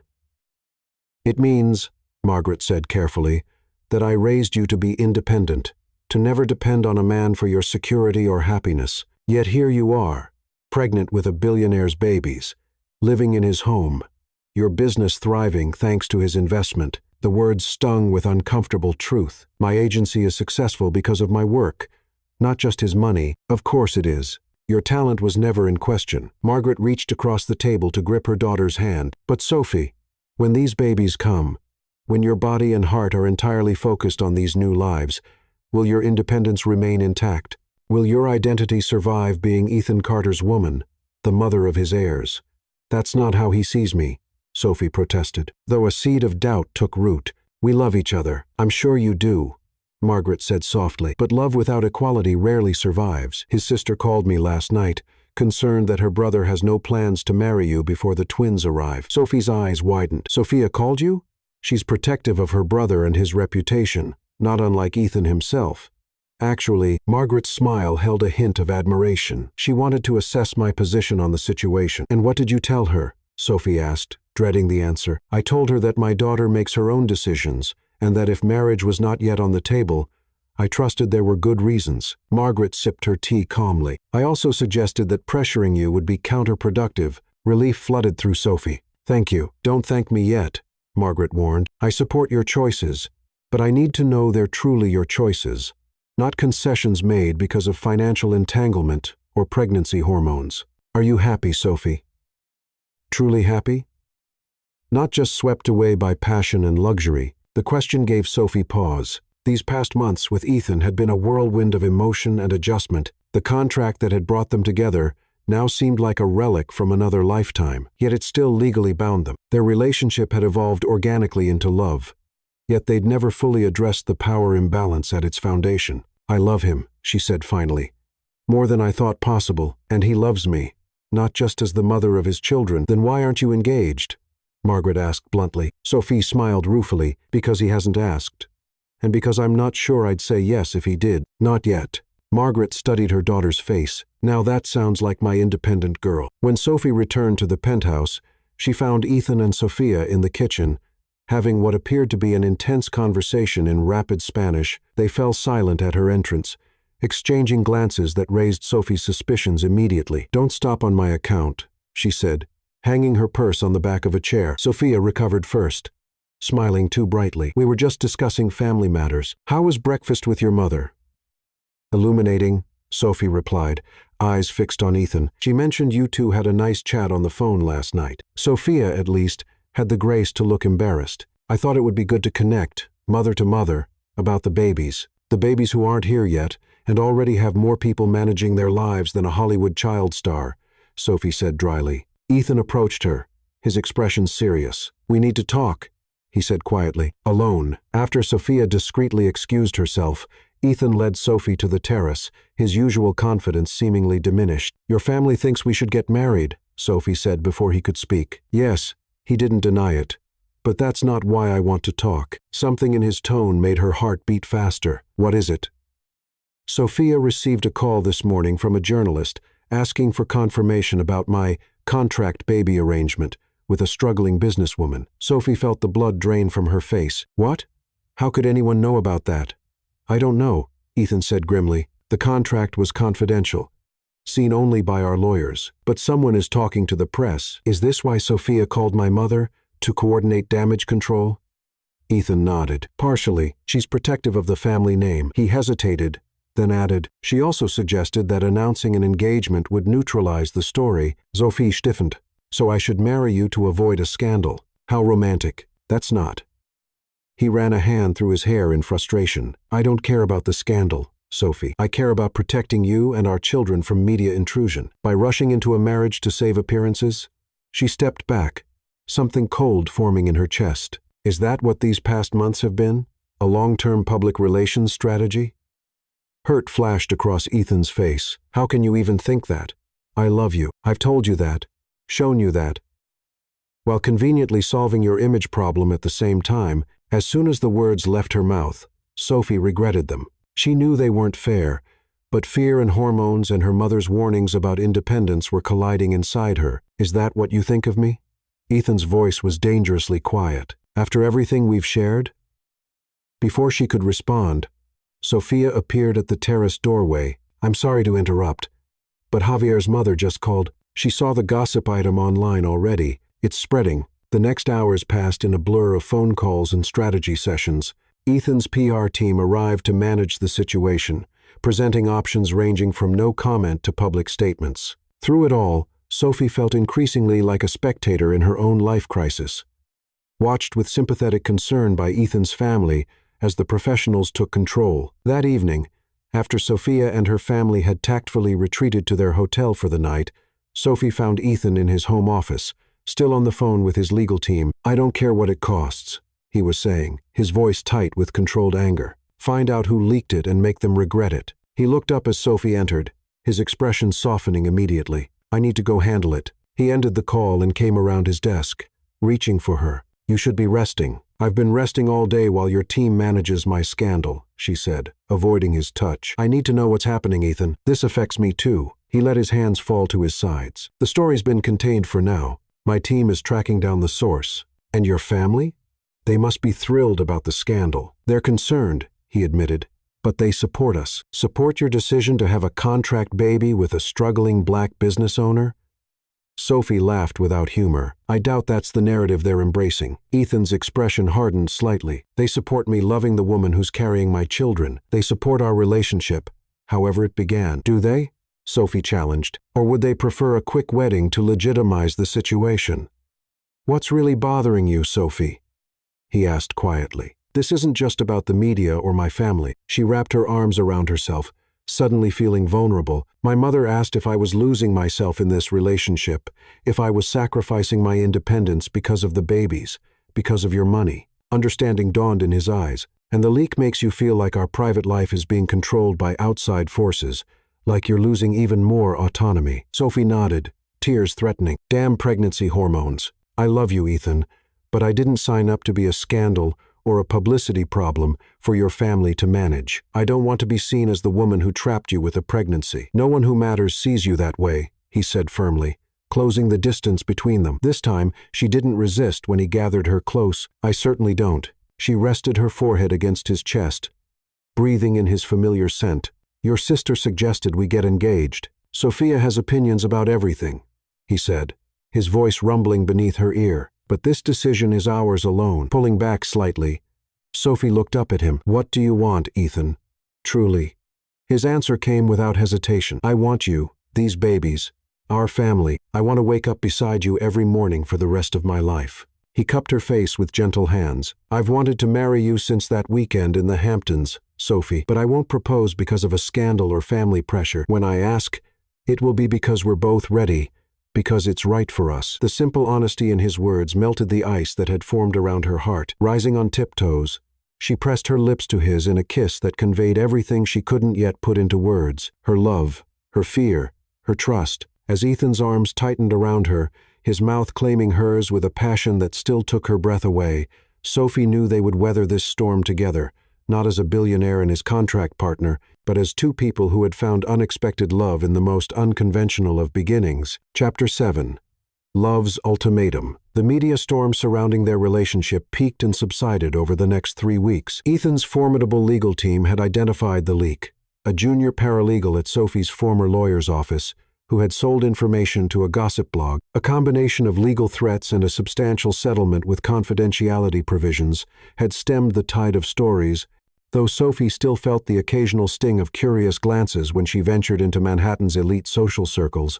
At Ethan's side, at 7 months pregnant with twins, Sophie felt simultaneously more powerful and more vulnerable than ever before. Her body had become a temple that Ethan worshipped with increasing devotion, his hands and mouth mapping her changing landscape each night with reverent attention that left her breathless. Yet she also felt the physical limitations of late pregnancy, the fatigue, the awkward waddle that had replaced her confident stride, the dependence on others for tasks she'd once handled effortlessly. Your blood pressure is still elevated, Dr. Morgan noted during their weekly checkup, her expression concerned as she reviewed Sophie's chart. Not dangerously so, but we need to monitor this closely. Twins already carry higher risks. Ethan, who hadn't missed a single appointment since learning of the pregnancy, immediately tensed beside her. Should she be on complete bed rest?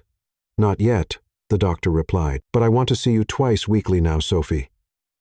And you need to minimize stress. Sophie nearly laughed. Minimize stress while running an expanding agency, managing a high-profile relationship with a billionaire, and preparing for twins. But she nodded dutifully, knowing Ethan would enforce the doctor's orders with military precision. The nursery is finished, she told the doctor, trying to focus on positives, and we've interviewed 3 night nurses. 6. Ethan corrected. We've narrowed it to 3 candidates. Dr. Morgan smiled. You're well prepared. Just remember that the best thing you can do for these babies right now is take care of yourself. In the car, heading back to the penthouse, Ethan's hand rested protectively on her belly, where the twins were performing their daily gymnastics routine. I'm moving your workstation to the bedroom, he announced. You can still video conference with your team. But from bed, Sophie raised an eyebrow. I don't recall the doctor prescribing bedroom confinement. She said minimize stress and rest more, he countered, his thumb tracing circles on her abdomen. I'm simply facilitating that by making decisions about my work environment without consulting me. She kept her tone light. But the issue was a recurring one. Ethan's protective instincts, always strong, had intensified as her pregnancy progressed, sometimes crossing the line into controlling behavior that made Sophie bristle. He had the grace to look slightly abashed. I worry about you, about all of you. His hand spread wider across her stomach, as if trying to embrace both twins at once. Sophie covered his hand with hers.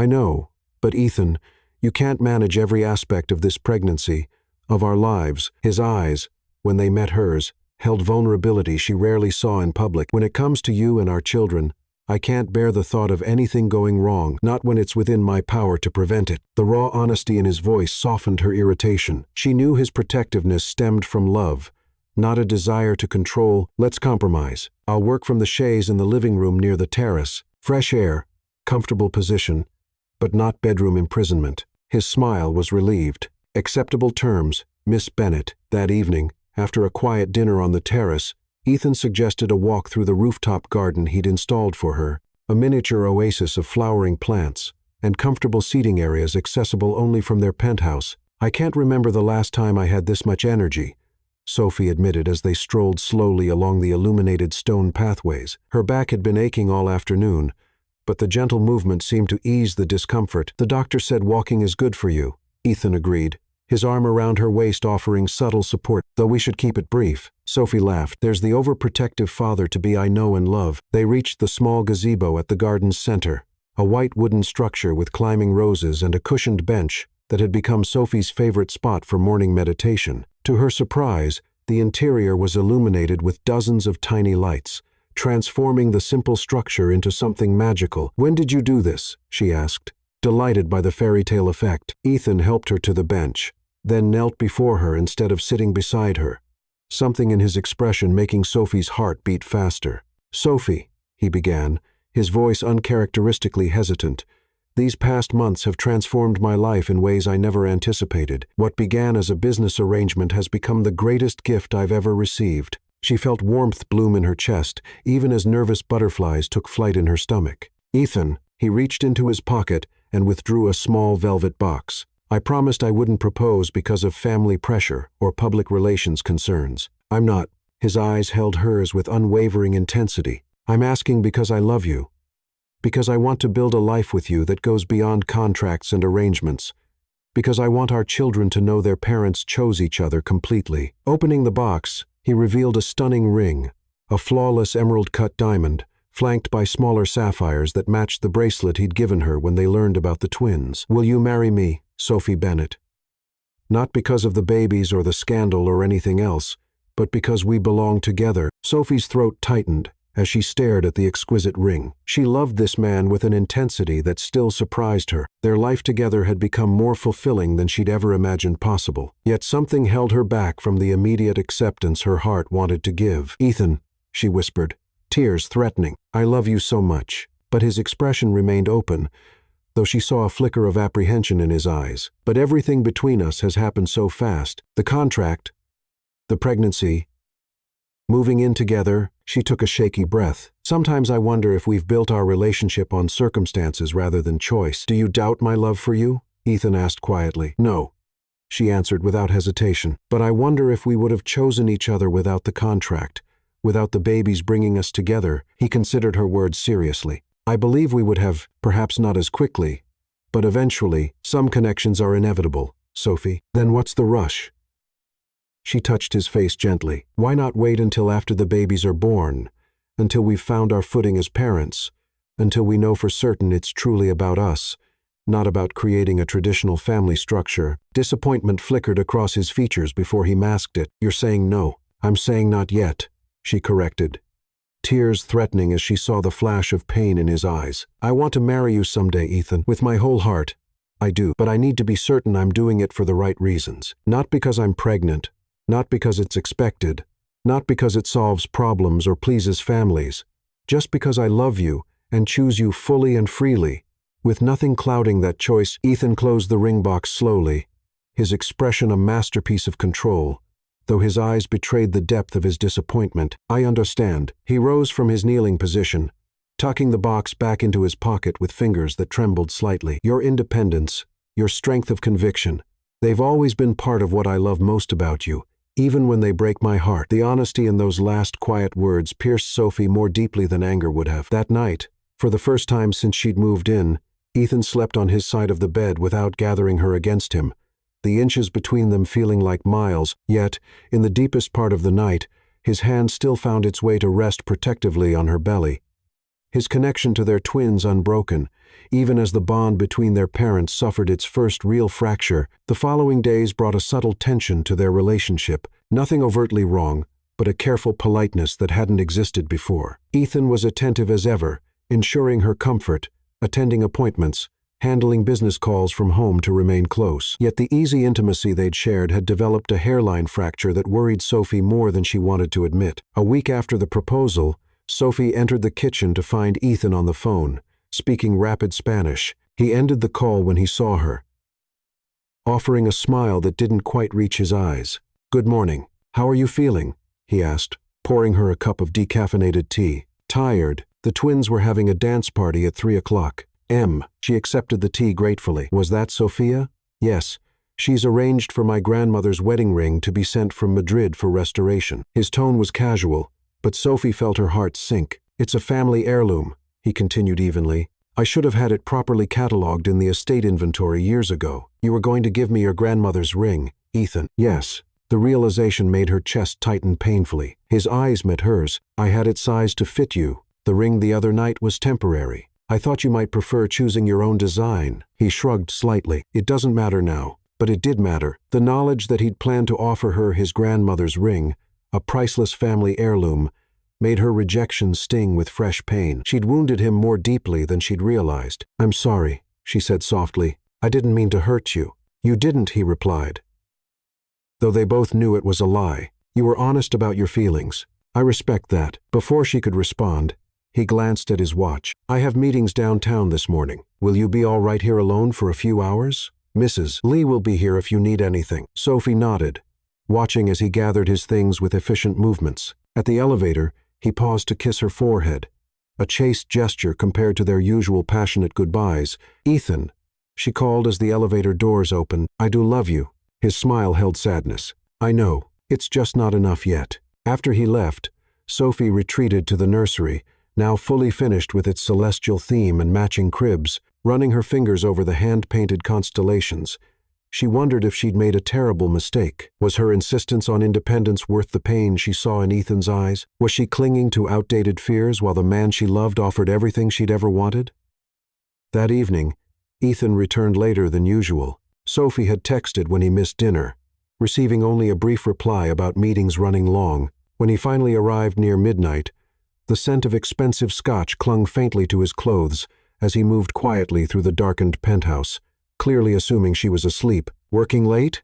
she asked from the living room doorway. He turned, surprise crossing his features. "You should be sleeping." "Hard to sleep without you," she admitted, the simple truth slipping out before she could censor it. Something softened in his expression as he crossed to her. "The Beijing acquisition hit complications. We had to strategize over dinner and drinks," she noted, not accusingly. "And drinks," he acknowledged.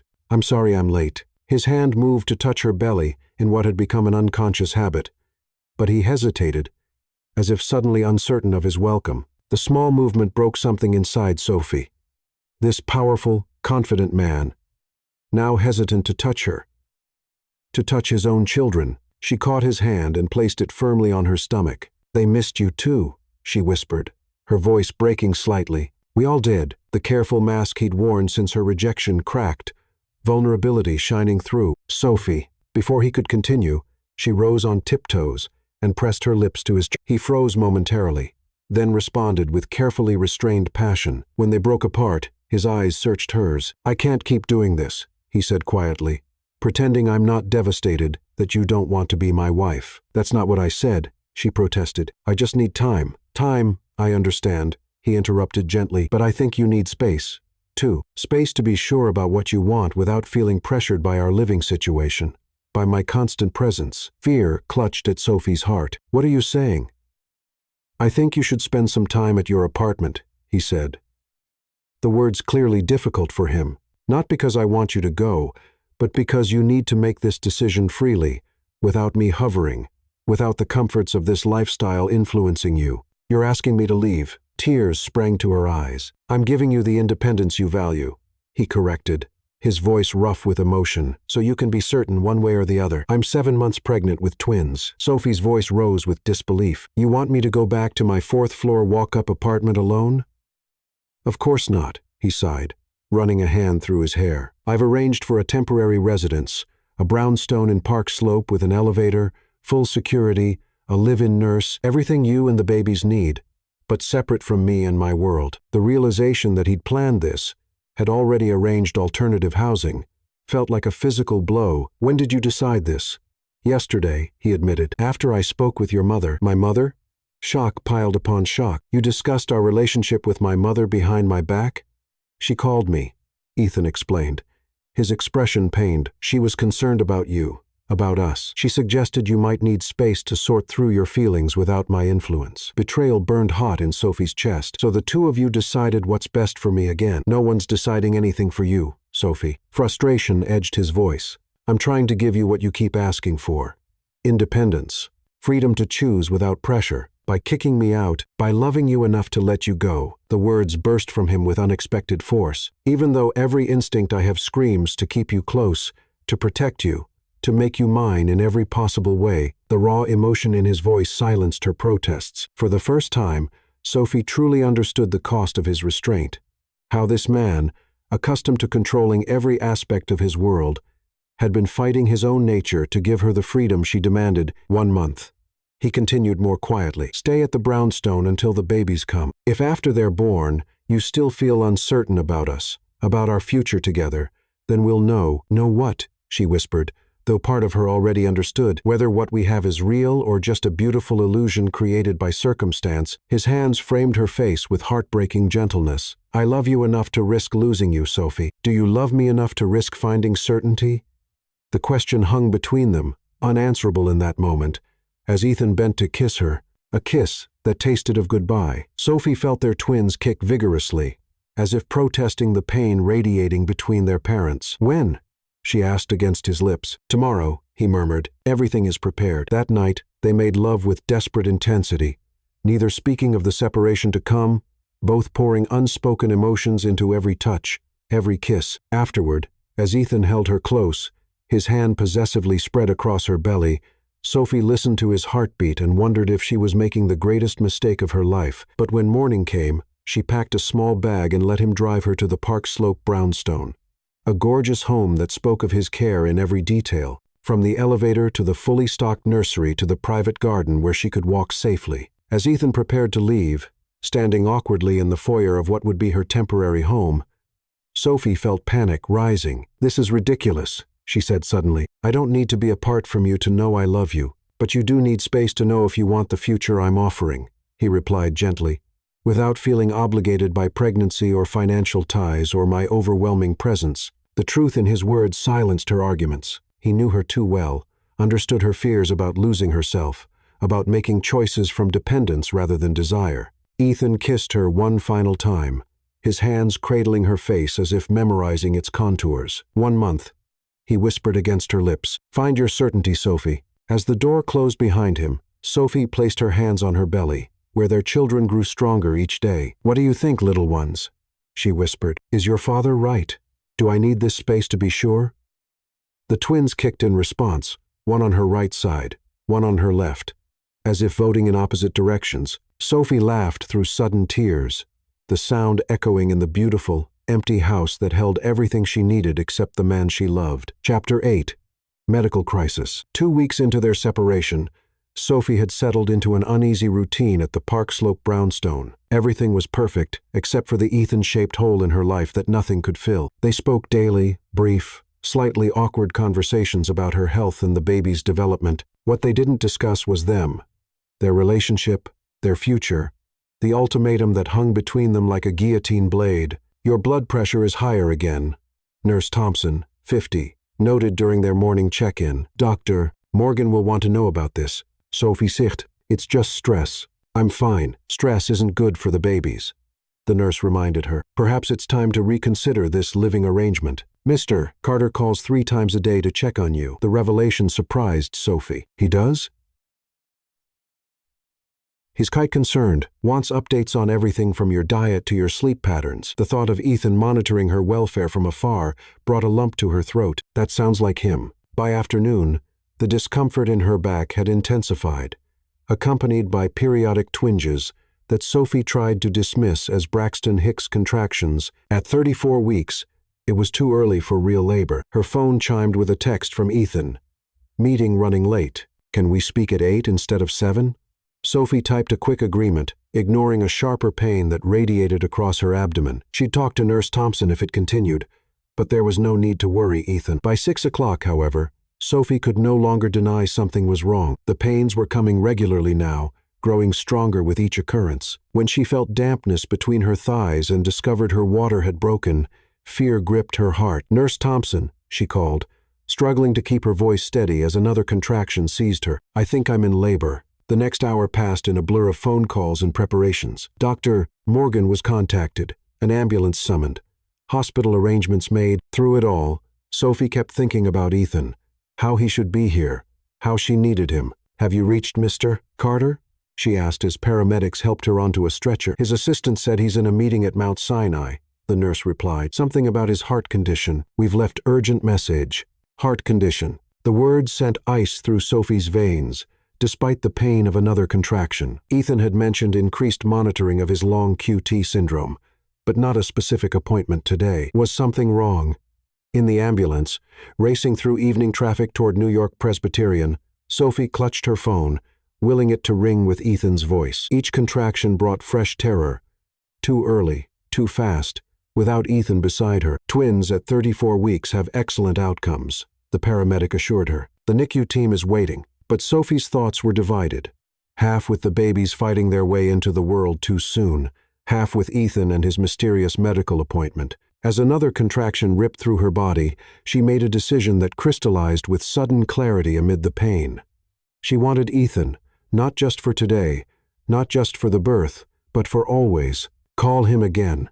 She gasped between contractions. "Please." At Mount Sinai Hospital, Ethan was sitting across from his cardiologist, staring at the test results with mounting concern. The stress of recent months had accelerated his condition. The doctor was recommending an implantable cardioverter defibrillator, a device that would shock his heart back into rhythm if the dangerous arrhythmia his condition caused should occur. "We should schedule the procedure soon," the doctor advised. "Your latest readings are concerning." Before Ethan could respond, his phone buzzed repeatedly. Glancing down, he saw 5 missed calls from the nurse he'd hired for Sophie. Fear clutched his heart as he excused himself to return the call. "Mr. Carter." The nurse's voice was tense. "Miss, Bennett has gone into premature labor. She's being transported to New York Presbyterian now." The world seemed to tilt beneath him. "I'm on my way. She's asking for you," the nurse added. "She needs you." Ethan ended the call, already moving toward the door. "I have to go," he told the cardiologist. "The mother of my children is in labor." The doctor frowned. "Mr. Carter, your condition can wait." Ethan interrupted firmly. "Nothing is more important than this." Outside the hospital, he called for his helicopter, the fastest way across Manhattan in evening traffic. As the pilot prepared for takeoff, Ethan felt the familiar fluttering in his chest that signaled his heart's irregular rhythm. Ignoring it, he focused on Sophie, on their babies coming too soon, on the precious minutes ticking away while he wasn't by her side. During the short flight, the fluttering intensified to a painful pounding. The stress the doctor had warned could trigger an episode, but there was no choice. Sophie needed him. Their children needed him. At New York Presbyterian, Sophie fought against the pain as nurses prepared her for an emergency C-section. Her blood pressure had spiked dangerously, forcing the doctors to act quickly. "Where's Ethan?" she asked for the 10th time, tears streaming down her face. "Has anyone reached him?" "We're still trying, honey," a kind-faced nurse assured her. "Now focus on these babies." As they wheeled her toward the operating room, Sophie heard a commotion in the corridor, raised voices, running footsteps. Then, suddenly, miraculously, Ethan was there, still in his business suit, face pale but eyes blazing with determination. "Sophie," he rushed to her side, taking her hand. I'm here now." The relief of seeing him was so intense, she nearly sobbed. "The babies, they're coming too soon. They'll be fine," he promised, pressing his lips to her forehead. "We'll all be fine." But as he spoke, Ethan's face contorted in pain, his hand clutching his chest. Sophie watched in horror as he staggered, catching himself against the wall. "Ethan, what's wrong?" A nurse noticed immediately, calling for assistance. "Sir, are you all right?" Ethan straightened with visible effort. "It's nothing, my heart condition." just stress. But the words came out strained. His breathing labored. He needs medical attention. The nurse told a colleague, "Get a cardiac team down here." "No," Ethan insisted, his eyes never leaving Sophie's. "I'm staying with her." "Ethan, please," Sophie begged, terror gripping her as another contraction hit. "Let them help you." "Not until I know you and our children are safe," he said stubbornly, though his face had gone alarmingly gray. Events blurred after that. Ethan collapsing as they entered the operating room, medical staff rushing in two directions, voices shouting orders. The last thing Sophie saw before anesthesia claimed her was Ethan being lifted onto a gurney beside hers, his eyes finding hers across the chaos, his lips forming words she couldn't hear but understood nonetheless. "I love you." When Sophie woke hours later, the first thing she heard was the steady beeping of multiple monitors, blinking against harsh hospital lights. She found her mother sitting beside her bed. "The babies?" she asked immediately, voice hoarse. Margaret smiled, tears in her eyes. "They're beautiful, Sophie. A boy and a girl, both in the NICU, but doing remarkably well for 34 weeks. Relief flooded through her, followed instantly by another fear. "Ethan." Her mother's expression sobered. "He's in cardiac ICU. The episode was severe. They had to resuscitate him once. But he stabilized." Tears spilled down Sophie's cheeks. "I need to see him and the babies." "Please, you've just had major surgery," Margaret reminded her gently. "But I've arranged something." She nodded toward the door where a nurse entered, pushing a wheelchair. "Hospital policy says no getting out of bed yet, but we can bend the rules a little." 20 minutes later, Sophie was wheeled into the NICU, her heart expanding painfully at the sight of two tiny infants in separate incubators, tubes and wires connecting their miniature bodies to life-saving equipment. "They're perfect," she whispered, reaching a hand into the port to touch her son's impossibly small fingers. "Have you told Ethan?" "His sister is with him now," the nurse explained. "She's showing him pictures." After precious moments with her newborns, Sophie insisted on seeing Ethan. His room in the cardiac ICU was dimly lit, medical equipment surrounding his bed, where he lay pale and still, eyes closed. "He risked his life to be with you," Sophia said quietly from the corner, rising to greet Sophie. "The doctor said the stress triggered a potentially fatal arrhythmia. He knew the risk and came anyway." Sophie wheeled herself closer to Ethan's bedside, taking his hand carefully around the IV lines. "I was so afraid," she whispered. "For the babies. For you." To her shock, Ethan's fingers tightened around hers, his eyes fluttering open. "Worth it," he murmured, voice barely audible. "To see you, to know you're all safe." "You stubborn, reckless man," Sophie choked, tears flowing freely. "You could have died." A ghost of his familiar smile touched his lips. "Not before meeting my children. They're beautiful," she told him, squeezing his hand. "Perfect. And they need their father.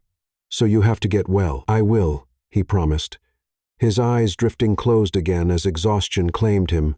"For our family, our family." The words echoed in Sophie's heart as she watched him slip back into sleep, monitors confirming his heart's steady rhythm. In the space of a few terrifying hours, everything had changed.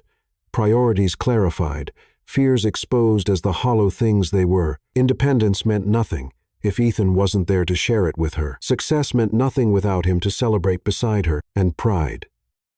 Pride was a cold companion compared to the fierce, sacrificial love this man had shown her. As she reluctantly allowed the nurse to wheel her back to her room, Sophie made a silent vow to the man who had risked everything to be by her side, to the father of her children, to the love she'd nearly lost to her own stubborn fears. When he recovered, and he would recover, she would accept nothing less. She would give him the answer his heart deserved, the answer she should have given weeks ago before fear and pride had stolen precious time they could have shared. This time, she would be the one to propose. Chapter 9.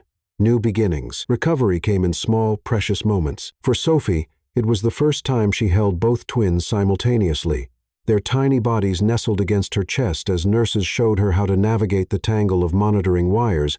For Ethan, it was waking from surgery with a new defibrillator implanted in his chest, and the knowledge that his children were breathing on their own, growing stronger each day. 1 week after the twins' dramatic arrival, Sophie sat beside Ethan's hospital bed, her wheelchair positioned so she could see his face while holding their daughter near. Ethan cradled their son, Oliver, with a tenderness that made her heart ache. "He has your eyes," Ethan murmured, tracing a gentle finger along Oliver's cheek. "And Grace has your determination."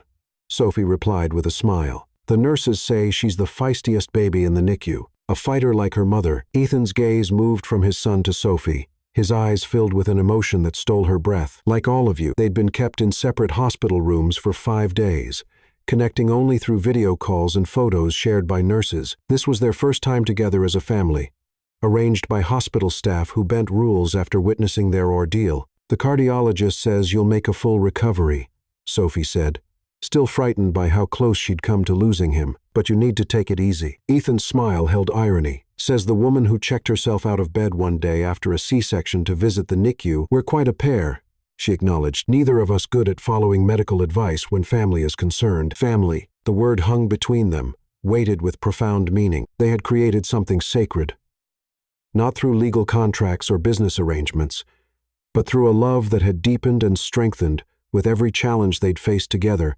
"I was terrified," Sophie admitted quietly, her voice breaking as she watched Grace's tiny fingers curl instinctively around her thumb. "When they told me you'd collapsed, that your heart had," she couldn't finish, the memory still too raw. "I knew the risks," Ethan said, his voice low and intense as he shifted Oliver to cradle him with one arm, reaching his free hand to caress Sophie's cheek. "But there was never a choice to make. A life without you and these children wouldn't be worth the safety of staying away." Sophie met his eyes, tears threatening. "There's always a choice. You chose us over your own safety, as I always will." His voice was soft but certain. "You and these children are everything to me, Sophie, everything." Nurses came to take the twins back to the NICU for their feeding schedule, leaving Sophie and Ethan alone. In the quiet that followed, the words they'd both been avoiding seemed to fill the space between them. "We need to talk about what happens next," Ethan said finally. "When we're all released from the hospital." Sophie took a deep breath. "I don't want to go back to the brownstone. I don't want to be apart anymore." Relief washed over his features. "You'll come home to the penthouse?" "Home," she repeated, testing the word. "Yes, I want to come home with you." He reached for her hand, entwining their fingers. "And us?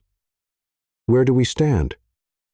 Sophie met his gaze, steadily. "I was wrong, Ethan. Not about needing time that was real, but about needing distance. These past weeks without you," she shook her head, "I was miserable. Pretending it was about independence, when really I was just afraid." "Afraid of what?" he asked gently. "Of losing myself. Of loving you so much that your world would swallow mine." She squeezed his hand. "But I realized something when they told me about your heart attack. The only thing worse than losing myself would be losing you." Ethan's eyes brightened with moisture. "Does this mean—" "It means I'd like to renegotiate our contract," Sophie said, a smile playing at her lips, despite the tears in her eyes. "I'm thinking a lifetime agreement, exclusive rights, no exit clauses." The joy that transformed his face made her heart flip. "Are you proposing to me, Sophie Bennett?" "I believe I am." She leaned forward carefully, mindful of her healing incision. "Though I don't have a ring to offer." Ethan reached for the drawer of his bedside table with his free hand, wincing slightly at the movement. "I might be able to help with that." From the drawer, he withdrew the familiar velvet box. "I kept it with me. Even in the ambulance, I made them bring my jacket because this was in the pocket." Sophie's breath caught as he opened the box, revealing the stunning ring he'd offered before. "You knew I'd change my mind." "I hoped," he corrected, his eyes never leaving hers. "I prayed, and I promised myself that if I survived, I'd spend every day making you glad you chose me." "I already am," she whispered, extending her trembling left hand. "Will you still have me after everything?" Instead of answering, Ethan slipped the ring onto her finger, then brought her hand to his lips. "Ask me again." Sophie blinked back tears. "Will you marry me, Ethan Carter?" "Yes," he said simply, the single word carrying the weight of all they'd endured together. 1,000 times. Yes. Their kiss was gentle, constrained by medical equipment and healing bodies, yet filled with promise and renewed commitment. When they separated, Ethan touched her cheek with reverent fingers. "Our beginning was unorthodox," he said with a small smile, "but I wouldn't change it. Every step led us here." Sophie leaned into his touch. "From contract to love, the best negotiation of my life," he agreed, eyes crinkling at the corners. 2 weeks later, when both twins had gained enough weight to be released from the NICU and Ethan's cardiologist had cleared him for limited activity at home, they finally left the hospital as a family. The penthouse had been transformed in their absence, the master suite rearranged to accommodate twin bassinets, the nursery modified for easier access during Ethan's recovery. Their first night home was a chaos of feeding schedules, diaper changes, and precious moments of quiet wonder as they took turns holding their miraculously perfect children. Near dawn, Sophie found Ethan in the nursery rocking chair, both twins asleep on his chest while he sang softly in Spanish. "Mi corazón," he murmured when he saw her in the doorway. "You should be resting." "So should you," she reminded him, coming to perch on the arm of the chair. "Your heart has never been stronger," he finished, smiling up at her. Though these two might test its limits when they're teenagers, Sophie laughed softly, careful not to disturb the sleeping infants. "We survived a contract pregnancy, premature twins, and cardiac arrest. I think we can handle adolescence." "We can handle anything," Ethan agreed, his free hand finding hers, fingers automatically seeking the engagement ring. Together, as morning light filtered through the nursery windows, illuminating the celestial mural Ethan had commissioned months ago, Sophie watched her fiancé. How perfectly that word fit now, holding their children with such tender care. The journey from that first outrageous proposition in a Chicago hotel room to this moment of profound peace had been neither simple nor easy. Yet every step, every challenge, had forged something precious between them. A love built on choice rather than obligation. On partnership rather than possession. "What are you thinking?" Ethan asked. Noticing her contemplative expression, Sophie smiled, leaning down to kiss him softly. "That sometimes the most beautiful destinations come from the most unexpected beginnings, and our beginning was certainly unexpected," he agreed with a quiet laugh. "But our ending was always meant to be this," she whispered, her hand joining his beneath their sleeping children, their fingers intertwined, like their lives had become. Separate, yet unified. Independent, yet connected by bonds stronger than any contract could create. As the twins stirred, beginning the day's cycle of needs and care, Sophie and Ethan exchanged a look of perfect understanding. The challenges ahead, balancing careers with parenthood, navigating Ethan's health concerns, planning a wedding while raising newborns, seemed manageable with the foundation they'd built, not just a business arrangement or a passionate affair, but a partnership forged through crisis into something unbreakable. A family created first on paper but now written indelibly on their hearts. Chapter 10. Passion's Promise. 6 months after the twins' birth, Sophie stood in the nursery watching Oliver and Grace sleep peacefully. Her body had changed, her heart had transformed, and the man who'd entered her life with a shocking business proposal had become her entire world. Ethan's arms encircled her from behind, his lips finding that sensitive spot on her neck that still made her weak. "They're finally asleep," he whispered, his breath hot against her skin. Both at the same time, she turned in his embrace, her body instantly responding to his nearness. The recovery from his heart surgery had left a scar that she traced nightly with reverent fingers, a reminder of how close she'd come to losing him. "You promised me a surprise tomorrow," she reminded him, pressing herself against him. "And I always keep my promises," he murmured before claiming her mouth in a kiss that started gentle but quickly blazed into something more urgent. His hands slid down her body with possessive heat, remembering every curve, worshipping the changes motherhood had brought. "But I can give you a different kind of surprise right now." Their lovemaking that night was both tender and fierce,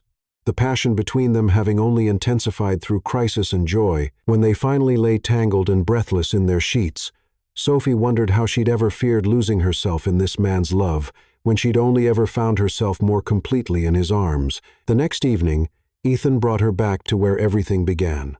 The Chicago hotel where he'd first propositioned her in the midst of a snowstorm. But instead of the penthouse suite, he led her to the rooftop garden, transformed with twinkling lights and flowers. "I brought you back to where it all started," he said, his eyes holding hers with an intensity that still made her heart race. "Where I made the best mistake of my life." Sophie smiled, remembering his arrogant certainty when proposing their arrangement. "You were quite insistent about the terms." "I was a fool," he admitted, drawing her against him with urgent hands. "I thought I wanted an heir. Instead, I found the love of my life." He guided her to a small table where a document lay in minor. "Our original contract," he explained, picking up a pen and drawing a bold line through the entire text before signing at the bottom. "No more terms, no more conditions, just us." With trembling fingers, Sophie added her signature beside his, feeling something symbolic shift between them. Ethan then withdrew a small antique box from his pocket. "This was my grandmother's," he said,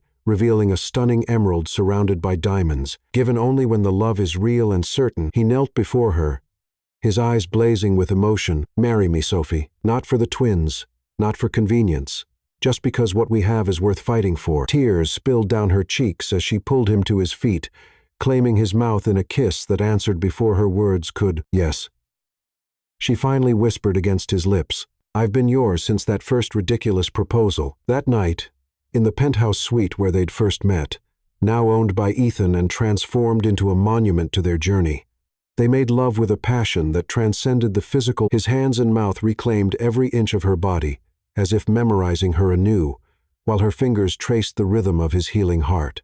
The beat that had nearly stopped but now thumped steadily for her and their children. "I once offered you a business deal," Ethan whispered against her heated skin, his body moving with hers in perfect synchrony. "What I received was everything I never knew I needed." Their wedding 3 months later was intimate but joyful, held in the same rooftop garden. As they exchanged vows with the twins gurgling happily in their grandmother's arms, Sophie realized that true independence wasn't about standing alone. It was about choosing who to stand with. Later, as they danced beneath the stars where their journey had started, Ethan pulled her impossibly closer, his hands trailing fire down her spine. Their bodies moved as one, the heat between them palpable even through layers of wedding attire. "Give me a baby, and I'll save your business," Sophie whispered against his ear, her lips brushing the sensitive skin there. Who would have thought those words would lead to this burning, all-consuming love?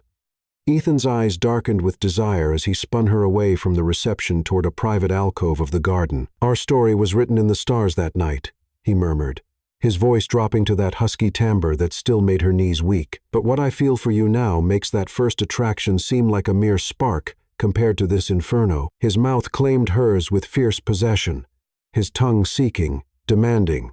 As he pressed her against the garden wall, Sophie melted into him, her body responding instantly to his touch as it always had. Always would. "I need you," she breathed against his lips. "Now, always. You have me," he promised, his hands sliding possessively over the curves he worshipped nightly. "Body, heart, soul. Everything I am belongs to you." They barely made it to the suite he'd prepared, the same one where their first kiss had ignited this unstoppable passion. Clothes fell away as they tumbled onto silk sheets, their bodies coming together with the perfect synchrony that had only deepened with time and intimacy. "Mine," he growled against her throat, claiming her with reverent passion, his movements both tender and fierce. "My wife, my heart, my everything." As pleasure spiraled them both toward ecstasy, Sophie looked into the eyes of the man who had transformed her life and found her own soul reflected back. This was no business arrangement, no convenient partnership. This was a connection so profound it transcended all boundaries, all contracts, all limitations. "I love you, Ethan Carter," she whispered as they lay entwined afterward, her body still trembling with aftershocks. "Beyond reason, beyond fear, beyond anything I ever thought possible." His fingers traced the curve of her cheek with exquisite tenderness,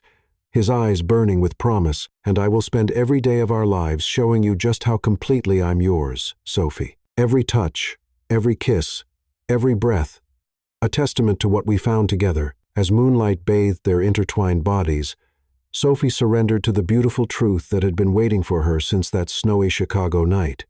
Sometimes the most unexpected beginnings lead to the most perfect destinies, and their destiny was a passion that would never fade, a love that would only burn hotter, deeper, and more consuming with each passing year, a fire neither time nor circumstance could ever extinguish